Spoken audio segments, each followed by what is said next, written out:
അപ്പോൾ ഇന്ന് day 2 of lean muscle building ആണ്. രാവിലെ തന്നെ എണീറ്റ് മുട്ടയൊക്കെ പുഴുങ്ങാനിട്ടു. പിന്നെ നമ്മുടെ റൈസും എല്ലാം പ്രിപ്പയർ ചെയ്തു.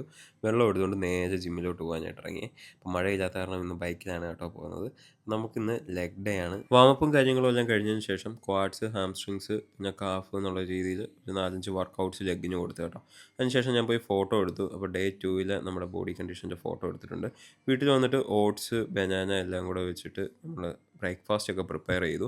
എഗ്ഗും ഉണ്ടായിരുന്നു. പിന്നെ അമ്മയ്ക്കുള്ള ഫുഡൊക്കെ ഞാൻ ഇന്നോട്ട് വേ ചെയ്ത് കൊടുത്തേ. പിന്നെ പോയി ചിക്കൻ ബ്രസ്റ്റ് ഒക്കെ മേടിച്ചുകൊണ്ട് വന്നു. അതെല്ലാം ക്ലീൻ ചെയ്ത് ഫ്രിഡ്ജിനകത്തെല്ലാം സ്റ്റോർ ചെയ്തിട്ടുണ്ട് കേട്ടോ, ഫ്രീസ് ചെയ്യാനായിട്ട്. ഇന്നത്തേക്കുള്ള ചിക്കനും പ്രിപ്പയർ ചെയ്തു. പിന്നെ ഞാൻ പ്രോട്ടീൻ ഷേക്ക് എടുത്തു. പിന്നെ ഇത്തിരി പീനട്ടും കഴിച്ചു കേട്ടോ. പിന്നെ നമ്മുടെ വെജീസൊക്കെ ബട്ടറിനകത്ത് സോട്ട് ചെയ്തെടുത്തേ. അതുപോലെ വെള്ളം ഏകദേശം ഇത്രയും കുടിച്ച് തീർത്തിട്ടുണ്ട്. 150 ഗ്രാം ബസ്മതി റൈസും വെജീസും 150 ഗ്രാം ചിക്കൻ ബ്രസ്റ്റും തൈരും ഒക്കെ ആയിട്ട് നമ്മുടെ ലഞ്ചും കഴിച്ചു കേട്ടോ. അപ്പോൾ ലഞ്ചെല്ലാം കഴിച്ച് കഴിഞ്ഞിട്ട് ഞാൻ അമ്മയ്ക്കുള്ള ഫുഡും കാര്യങ്ങളും എല്ലാം വേ ചെയ്ത് കൊടുത്തേ. അമ്മയ്ക്ക് ചോറൊന്നും അത്രയും പോരാന്ന് പറഞ്ഞു കേട്ടോ. പിന്നെ ഞാൻ പോയി കിടന്ന് നന്നായിട്ടൊന്ന് ഉറങ്ങി. 4 മണിയായപ്പോഴത്തേക്കും 3-4 വീറ്റ് ബ്രെഡ് എടുത്ത് ചൂടാക്കി. പിന്നെ നമ്മുടെ പയറൊക്കെ പുഴുങ്ങാനിട്ടു. ഇനിയിപ്പോൾ മാളൂന് ഹരിപ്പാടൊരിടത്ത് ഷൂട്ടുണ്ട് കേട്ടോ. ഇടയ്ക്ക് ഞാൻ വെള്ളം ഏകദേശം ഇത്രയും കുടിച്ച് തീർക്കാറായി കേട്ടോ. പിന്നെ അവിടെ പോയി വീഡിയോയും കാര്യങ്ങളൊക്കെ എടുത്തു. ഞാനൊന്നും കഴിച്ചിട്ടില്ല. ഞാൻ പിന്നെ വീട്ടിൽ വന്നിട്ട് പയറും മുട്ടയും ബ്രെഡുമായിട്ട് നമ്മുടെ ഡിന്നറും കഴിച്ചു. Bye bye.